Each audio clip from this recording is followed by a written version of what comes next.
예수님은 나의 주님이십니다. 예수님은 우리 모두의 주님입니다. 예. 이제 어느덧 무더웠던 여름도 지나가고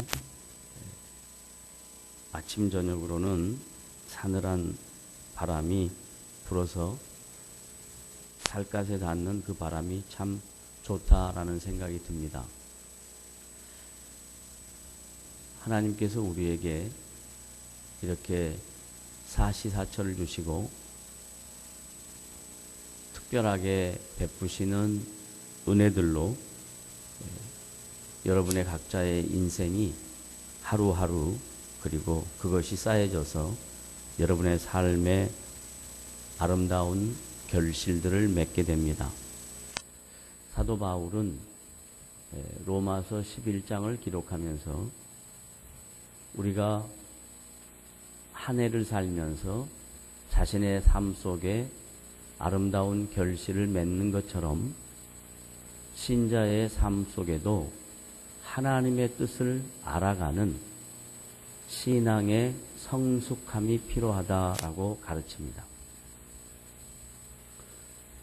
신앙의 성숙함은 자연적으로 이루어지지 않습니다. 신앙의 성숙함은 하나님의 말씀을 통해서 이루어집니다. 하나님의 말씀 훈련과 공부와 여러분의 노력 없이 자연적으로 깨달아지는 그런 것이 아닙니다. 하나님의 말씀은 하나님의 뜻을 알 수 있는 유일한 수단입니다. 신앙생활하는 모든 성도들이 일반적으로 신앙생활하면서 하나님의 뜻이 무엇인가 고민합니다. 나를 향한 하나님의 뜻이 무엇인가 고민합니다. 그러나 성경에서 가르치는 하나님의 뜻은 여러분 각자에게 요구하시는 하나님의 뜻보다 예수 믿는 모든 사람에게 하나님의 뜻을 일반적으로 가르치십니다.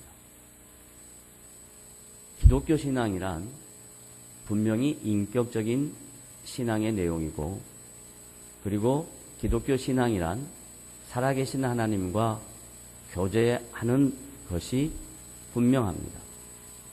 그러나 그 교제와 그 인격이 자기 자신에게만 국한된 것이 아니라 그 인격과 교제를 통해서 하나님의 마음과 생각과 의지와 뜻을 알면 내 생각보다, 내 뜻보다 하나님의 뜻을 우선시하는 것이 기독교 신앙입니다. 다른 모든 타종교는 자기와 신과의 합일, 일치를 통해서 무언가 자신에게 얻어지는 유익이 있는 것을 신앙이라 합니다. 그런데 기독교 신앙은 하나님과 인격적인 만남을 통해서 나의 유익을 추구하는 것이 아니라 다른 사람의 유익을 추구할 줄 알아야 그것이 나의 유익이 되는 것입니다. 그러니까 기독교 신앙이, 교회가 자기 중심이 되고 자기밖에 모르면 그건 성경의 말씀과 위배되는 내용입니다. 기독교 신앙은 성경에 계시는 자기보다 남을 우선히 생각하는 겁니다. 그래서 지금 사도 바울이 로마서 11장을 기록하면서 로마 교회 안에 있는 성도들 중에 유대인 그리스도인이 있고 이방인 그리스도인이 있습니다. 약 2000년 전에도 신앙생활하는 성도들의 가치관이 다 자기중심이었습니다. 사람은 본질적으로 자기중심일 수밖에 없습니다. 그런데 성경은 계시를 통해서 예수 믿는 모든 사람에게 자기중심일 수밖에 없는 인간의 연약함을 말씀을 통해서 상대방 중심으로 다른 사람의 마음을 헤아리고 배려하는 것으로 가르치는 것이 이 기독교 신앙입니다. 그러나 기독교 신앙은 남에게 유익이 되는 것이지 나의 필요를 위해서 남을 해하는 것이 아니라는 말씀입니다. 그러나 우리 한국 교회가 또 우리 신앙생활하는 성도들이 기독교 신앙에 대한 잘못된 이해로 자기의 기도 응답, 자기 교회의 성장 이런 것들을 추구하다 보니까 지금 한국 사회에 기독교인과 한국 교회가 어디에다가 자리매김할 수 없는 안타까운 현실을 맞이하고 있습니다. 지금부터라도 우리는 말씀을 통해서 하나님의 뜻이 무엇인가를 배우는 것이 중요합니다. 로마 교회 성도들에게 하나님의 뜻을 가르쳤던 사도 바울의 심정으로 오늘 이 말씀을 통해서 저와 여러분도 로마 교회 성도들이 잘못 갔던 신앙의 점철을 받지 않고 성경의 하나님의 뜻을 정확하게 알아서 우리에게 요구하는 이 시대의 삶이 무엇인가를 오늘 말씀을 통해서 생각해 봅니다. 로마 교회 성도들 가운데 유대인 그리스도인은 하나님이 자기 민족의 하나님이라는 우월감이 너무나 강했습니다.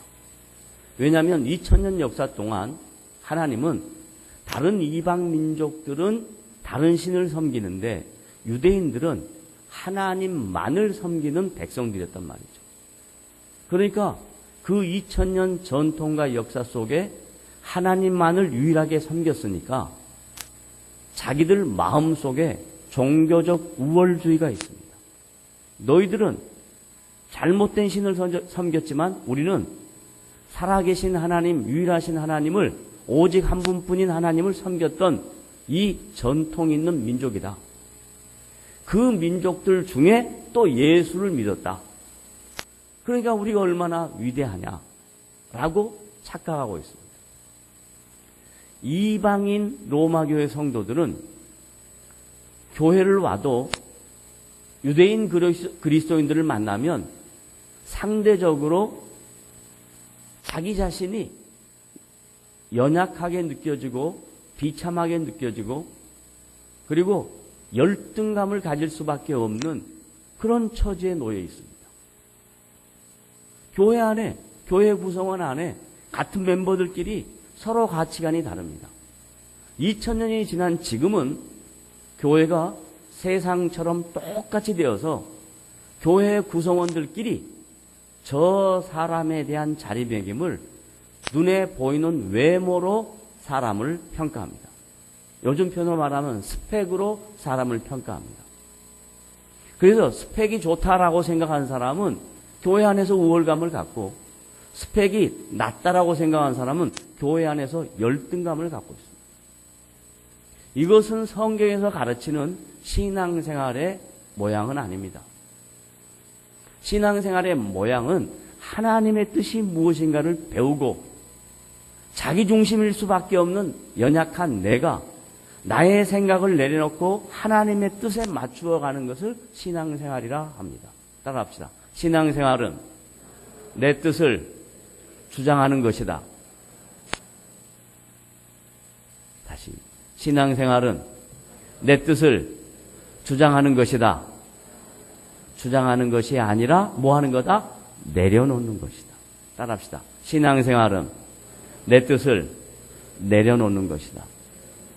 내려놓는 것이 어렵단 말이죠. 내려놓는 것이 어려워요.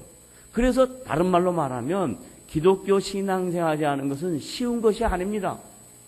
기독교 신앙생활이 하는 것은 매우 어려운 것입니다. 그런데 기독교 신앙을 너무 값싸게 가르쳤습니다. 예수 믿으면 구원받고 천국 간다. 예수 믿으면 구원받고 천국 가고 잘 산다. 예수 믿으면 구원받고 천국 가고 잘 살고 병 안 든다. 얼마나 좋아요. 그럼 예수 안 믿는 사람 다 바보지. 그런 것이 아니란 말이에요. 성경에는 그렇게 가르치지 않았어요. 예수를 믿으면 존재가 달라진다라는 거예요. 가치관이 달라진다요. 세상 사람들과 다른 하나님의 통치를 받고 내 삶의 주인이 하나님이신 것을 인정하고 그 하나님의 뜻에 나를 맞추어 가는 것을 신앙생활이라고 그런단 말이죠. 그런데 얼마나 기독교인이 내 삶 속에 하나님을 맞추어 왔는지 생각해 보세요. 여러분들도 여러분의 삶 속에 하나님을 맞추어 오라고 요구했단 말이에요. 그것을 기도라는 행위로 하나님을 여러분께 맞추려고 했습니다. 이건 매우 잘못된 것입니다. 신앙생활은 하나님의 뜻에 내가 맞추어져 가는 거예요. 따라합시다. 신앙생활은 하나님의 뜻에 내가 맞추어져 가는 거다. 그러면 오늘 바울은 로마교회 성도들에게 하나님의 뜻을 뭐라고 가르치냐면, 하나님은 당신이 갖고 계신 구원 계획이 있다. 하나님은 역사 속에 죄로 말미암아 범죄한 모든 인간들을 구원해 내려고 하시는 하나님의 계획이 있다라고 얘기합니다. 그런데 이 하나님의 계획을 유대인들은 자기들 민족들만 하나님이 구원해 냈으면 좋겠다 하는 민족적 우월감을 갖고 있다. 이방인들은 구원을 받았는데도 불구하고, 하나님의 백성이 되었는데도 불구하고 뭔가 꺼리낌하단 말이에요. 마치 어디 갔다가 뒷정리하지 않은 것 같은 그런 느낌이 든단 말이죠. 근데 구원은 우월감도 아니고 거리낌도 아니다. 하나님의 구원은 어느 누구도 그 하나님의 일하는 방법과 하나님의 일하는 계획을 이성으로 이해할 수 없다라고 가르칩니다. 그러니까 우리는 쉽게 우리의 이성으로 상대방의 구원을 판단할 수 없습니다. 너 예수 믿는 사람이 이러면 돼, 이런 판단할 수 없습니다. 너도 예수 믿는 연약한 사람이고 나도 예수 믿는 연약한 사람이다. 내 안에 있는 연약함과 너 안에 있는 연약함을 서로 이해하고 용납하고 용서하고 받아들이는 것이 이게 기독교 신앙이지, 예수 믿는 사람 너 이렇게 하면 안 돼, 이렇게 지적하고 판단하는 것은 잘못된 신앙생활이라는 거예요. 그러면 지금 사도 바울이 유대인 그리스도인들에게 자기 민족들만 구원해 줬으면 좋겠다는 그 생각과 계획을 말씀을 통해서 무너뜨리는데, 어떻게 무너뜨리냐면, 야, 너희들의 넘어짐을 보라. 너희들의 실패를 보라. 유대인 2000년 역사 동안 하나님은 너희들과 함께 했지만 너희들이 내 말에 순종하지 않아서 내가 너희들을 역사 속에서 넘어뜨렸다. 역사 속에서 내가 너희들을 실패케 했다. 라고 가르칩니다. 자기들은 우월감을 갖고 있는데 그 우월감은 너희 생각이다. 하나님, 나 자신의 생각은 하나님의 백성인 구약의 유대인들, 너희들을 역사 속에서 넘어뜨렸다. 어떻게? 이방 나라를 통해서 넘어뜨렸다.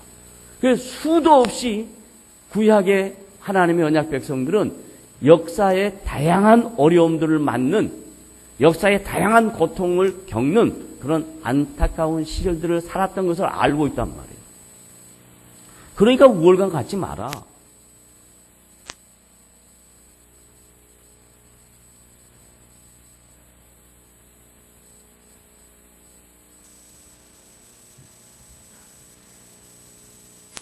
예배에 늦게 오면서도 저렇게 씩씩하게 들어오는 사람은 딱 한 사람밖에 없습니다. 정찬아 사랑한다. 그래. 자, 하나님이 로마 교회 유대인 그리스도인들에게 너희들이 갖고 있는 이 잘못된 편견, 잘못된 가치관을 교정시켜줘야 되겠는데, 그렇게 말씀으로 계속 가르쳐줘도, 선지자를 통해서 가르쳐도 너희들이 모르더라. 그러니까 내가 이방을 세워서 너희들에게 넘어짐을 경험하게 하고 실패를 경험하게 했다. 그게 하나님의 뜻과 생각이다. 라고 지금 가르칩니다. 그 다음에 두 번째는 이방인 그리스도인들에게 하나님이 세우신 사도가 유대인이고 베냐민 집하고 난지 8일 만에 율법을 철저하게 지켰던 열정적인 유대인이었는데, 그 열정적인 유대인을, 사울이라는 사람을 하나님이 부르셔서 그를 예수 믿게 하시고 바울이라는 이름으로 개종해서 그때부터 사울이라는 이름을 갖고 있을 때는 자기 열심으로 신앙생활을 했는데 바울이라는 이름으로 개종시켜서 하나님의 뜻을 실천해내는 바울이라는 사람으로 바꾸었다라는 얘기를 뭐라고 얘기하냐면 내가 너를 이방인의 사도로 세웠다라고 얘기합니다. 따라합시다. 사도 바울은 이방인의 뭐라고요? 사도란 말이에요. 다시 사도 바울은 이방인의 사도다. 그러니까 유대인들 입장에서 보면 이해가 안 되는 거예요. 두 가지 이해가 안 되는데 첫째는 똑같은 동일 인물인데 동명이인이 아니라 이명동인이에요. 이름은 사울과 바울, 이름은 달라요. 그런데 사람은 같은 사람이에요. 몇 년 전에 사울이라는 사람은 예수 믿는 성도들을 핍박하고 때려 죽이는 일에 앞장서고 열정적으로 예수 믿는 사람들을 반대했던 폭행자인데 동일인물인 바울은 몇 년 후에 부활하신 주님을 만나고 난 다음에 지금 복음을 증거하는 사도가 됐단 말이에요. 근데 그 복음을 증거하는 사도가 유대인에게 복음을 증거하는 것보다 이방인의 사도로서 땅끝까지 복음 증거하는 일에 하나님 앞에 쓰임받고 있단 말이에요. 그러니까 이게 잘 이해가 안 되는 거예요. 바울은 정확하게 이해합니다. 하나님이 나를 부르실 때 나를 통해서 이루실 일이 뭔가? 사도행전 9장 15절에 보면 따라하십시오. 가라. 이 사람은 내 이름을 위하여 이방인과 임금들과 이스라엘 백성들 앞에 전하기 위하여 택하신 나의 뭘까? 나의 그릇이라. 그릇은 다른 말로 뭐예요? 도구라. 나의 도구라. 하나님이 사울을 바울로 개종시키고 바울을 통해서 이루실 일은 뭐였냐면 첫째, 이방인들에게 복음을 전하는 도구.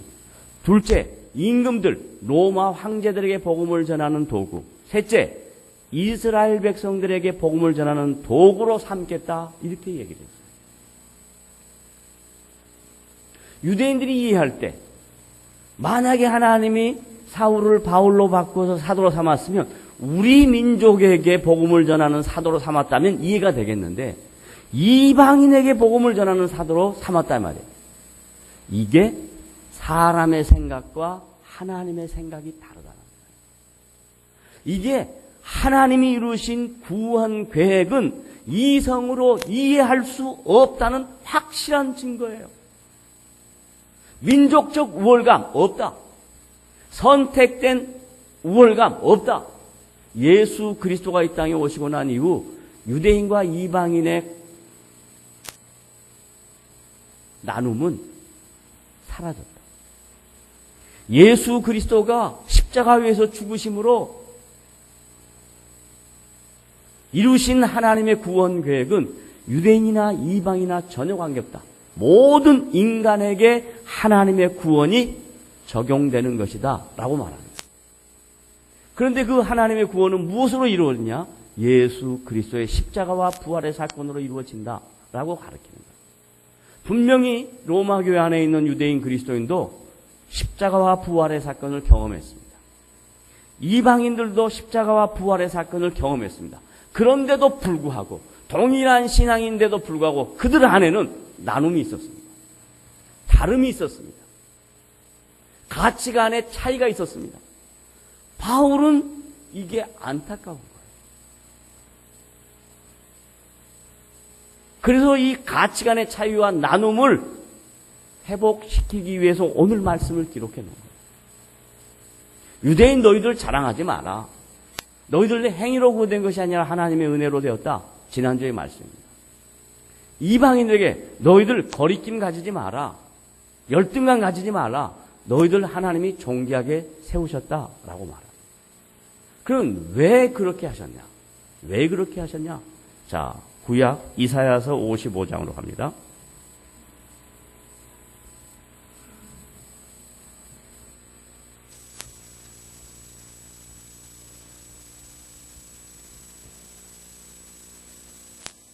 이사야서 55장 8절 9절.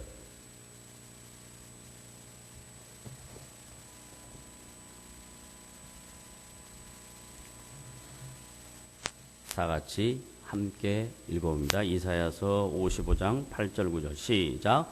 이는 내 생각이 너희의 생각과 다르며, 정리하자고요. 하나님의 생각과 하나님의 백성들의 생각이 다르다. 다른 말로 바꾸면 하나님의 생각과 여러분 모두의 생각이 같다, 다르다? 다르다. 이 매우 중요한 말씀이에요.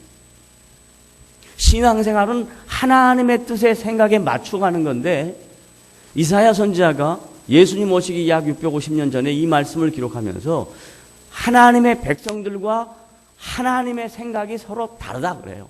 왜 다를까? 인간은 본질적으로 자기 생각 속에 갇혀 사는 거예요. 내 생각을 벗어나서 하나님의 생각을 우선시하는 것이 신앙생활인데, 하나님의 생각이 내 생각보다 항상 밑바닥에 있어요.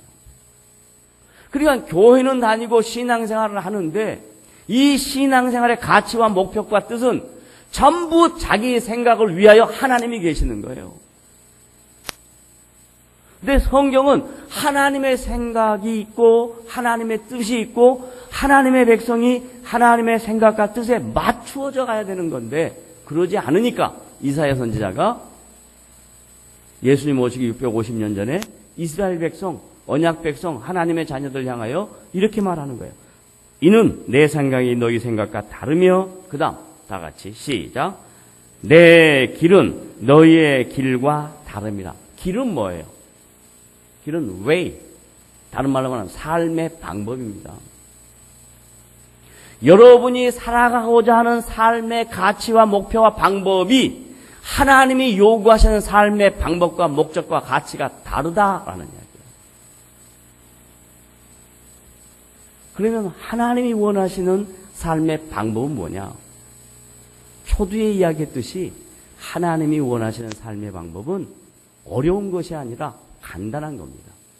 그 간단한 것을 적용하는 것은 사람에 따라 다 다를 수 있지만 분명히 간단합니다. 하나님의 뜻은, 하나님의 생각은 정확하게 너희들의 삶의 주인이 하나님인 것을 인정해라. 이게 첫 번째입니다. 교회를 아무리 오래 다녀도, 교회에서 신앙생활하면서 직분을 가져도 내 삶의 주인인 자기라고 생각하면 그건 하나님의 원하는 삶의 방법과 내가 원하는 삶의 방법이 완전히 다른 겁니다. 정말 누구의 노래처럼 My Way입니다. 근데 하나님은 성도에게 My Way를 요구하지 않고 God's Way를 요구하는 거예요. 하나님의 방법을 요구하는 거예요. 하나님의 길. 그러면 하나님의 길 두 번째는 뭐냐? 자기를 우선시하는 것이 아니라 남을 우선시하는 거예요.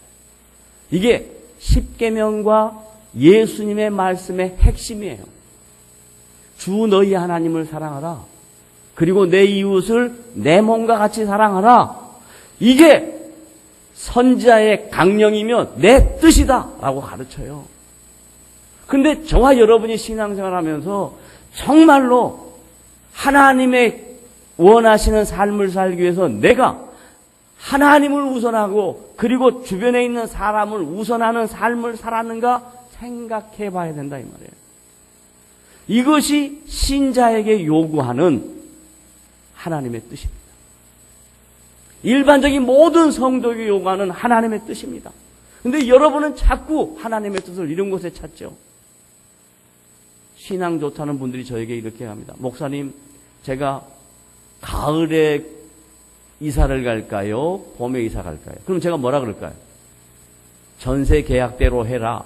그러지 내가 봄에 가라. 그럴까? 하나님, 아니 목사님, 서울대를 가야 될까요? 고대를 가야 될까요? 연대를 갈까요? 또 연대 나온 사람은 열받으니까 서울대를 가야 될까요? 연대 가야 될까요? 고대 가야 될까요? 그럼 제가 뭐랄까요? 너 성적대로 가라. 그런 걸 하나님의 뜻으로 생각한단 말이에요. 그런 건 하나님의 뜻이 아니에요. 하나님의 뜻은 정말로 나보다 남을 조금이라도 배려하고 이해하려고 하고 생각하려고 하고 잘 되기를 원하는 그런 마음이 하나님의 뜻이에요.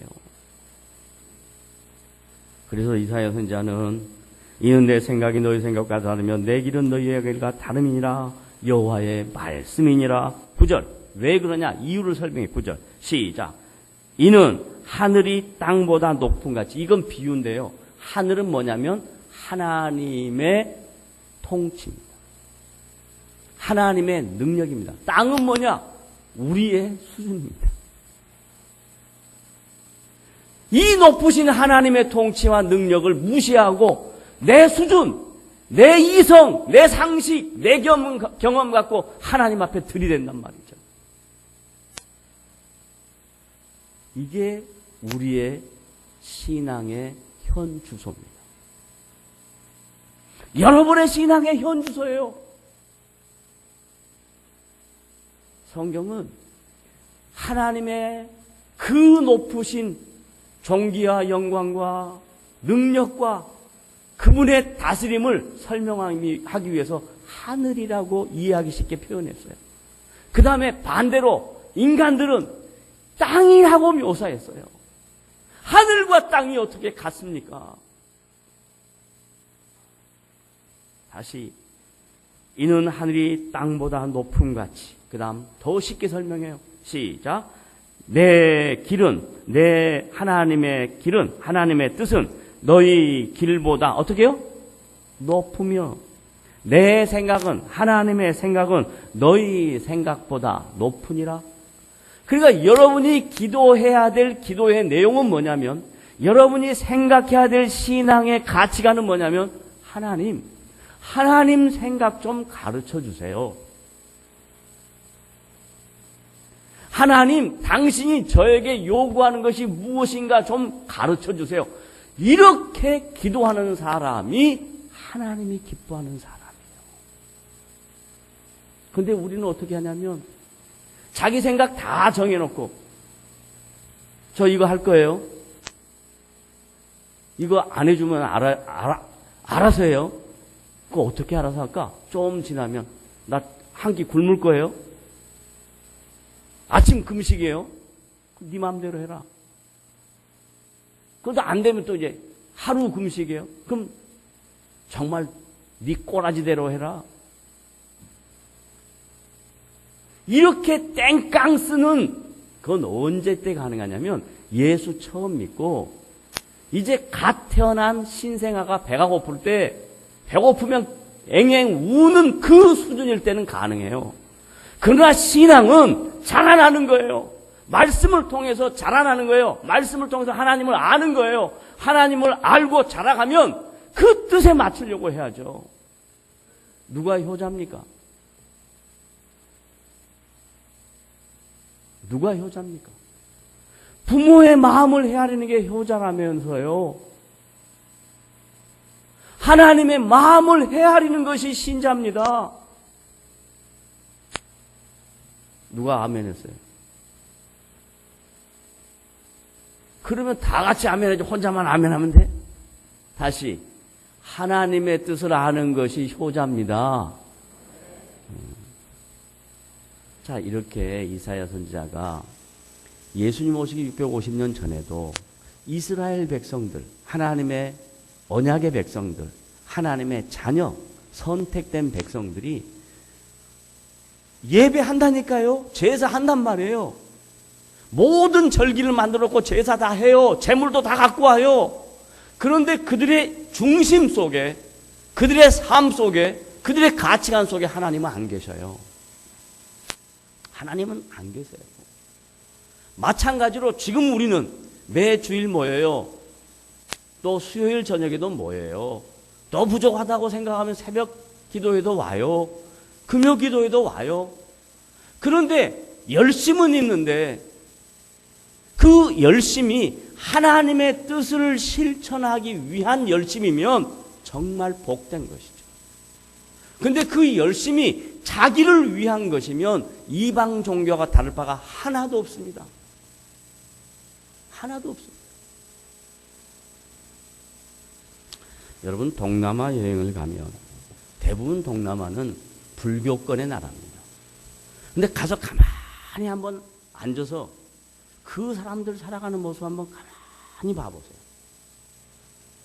우리나라는요, 90년대부터 하나님이 주신 은혜인 것은 놓치고 한국 교회가 우리 인구의 4분의 1이 25%가 기독교인이라고 막 자랑하고 떠들었어요. 근데 그 25%의 인구가 다른 사람을 다 어렵게 하고 힘들게 하고 해하는 사람이면 어떻게 할까요? 교회의 직분자인데 비즈니스 하면 전부 다 사기치는 거예요. 사기꾼들은 전부 다 교회에 모이는 거예요.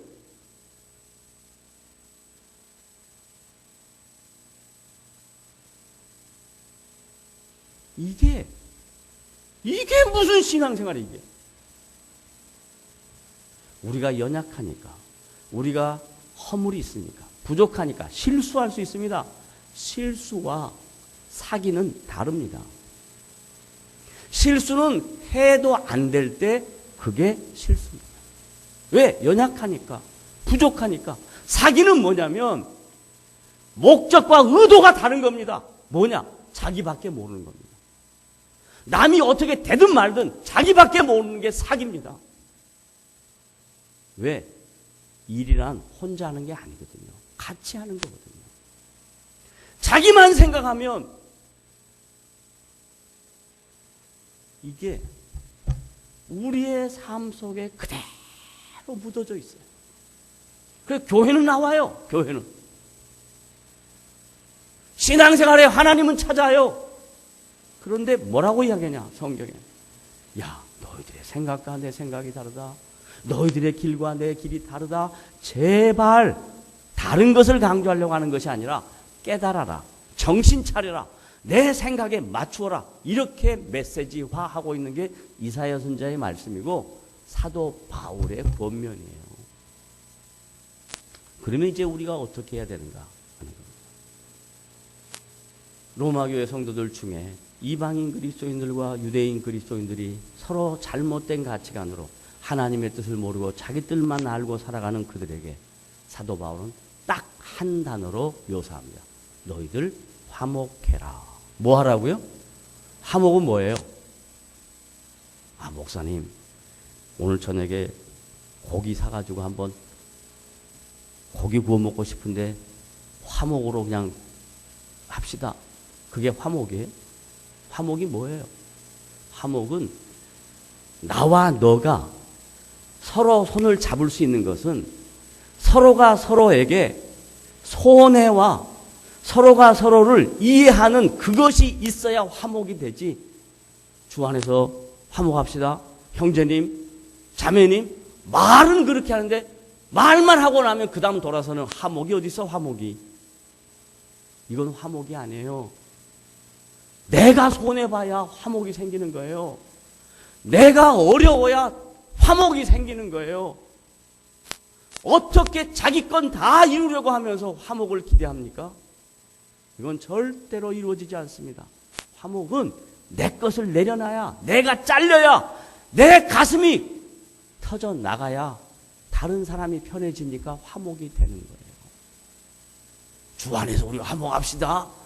말은 좋지. 말처럼 신앙생활 할 수 있다면 신앙생활이 뭐가 어려워? 내 것을 내려놓을 때 화목할 수 있는 거예요. 유대인 그리스도인들에게 너의 잘못된 선택된 우월주의 버려라. 이방인 그리스도인에게 너희들의 연약함과 허물과 이방신 쫓았던 것 때문에 거리낌이 있는 열등감 버려라. 그래야 그리스도 안에서 화목할 수 있다라고 가르치는 거예요. 그럼 우리는 로마 사람 아니에요. 우린 유대인도 아니에요. 우리는 이방인 중에 대한민국에 사는 성도예요. 2000년대를 사는 사람들입니다. 2000년대를 사는 우리들에게 얼마나 이기주의가 팽배합니까? 우리가 살고 있는 이 시대는 전부 다 포스트 모더니즘 때문에 전통도 깨지고 가치도 깨지고 다 깨졌습니다. 아무리 지도자가 잘못한다 할지라도 지도자에게 그렇게 하는 것은 잘못입니다. 아무리 우리가 살고 있는 시대가 현대화된 사회라 한다 할지라도 질서는 있습니다. 어른은 어른입니다. 제가 교회 앞에 담배를 피는 청소년들이 밤만 되면 주르르 합니다. 그러면 하루 자고 나면 이 동네가 전부 다 담배 꽁초입니다. 그러면 계속 죽다가 어느 날은 얘기를 해야 됩니다. 그래서 이렇게 얘기했습니다.